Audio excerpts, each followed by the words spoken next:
Space X company వ్యవస్థాపకుడు Elon Musk భూమిపై ఏదైనా ఆపద సంభవించి మనుష్యులు అంతరించిపోతారని భావిస్తున్నాడా?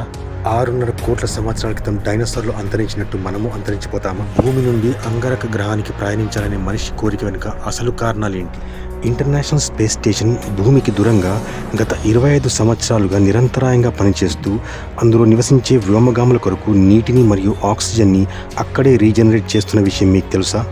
అంగారక గ్రహంపై వెళ్ళిన రోవర్స్ అక్కడే ఆక్సిజన్ని మరియు నీటిని ఉత్పత్తి చేయగలవా? భూమి నుండి మానవులు అంగారక గ్రహానికి వెళ్ళే ప్రయాణం ఎప్పుడు మొదలు కాబోతుంది?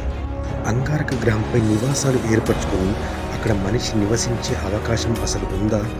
ఈ ప్రశ్నలన్నిటికీ సమాధానం మరి ఇంకా ఎన్నో విషయాలు అంగారక గ్రహం గురించి తెలుసుకోవాలంటే మా ఛానల్ని ఈరోజు విజిట్ చేయండి.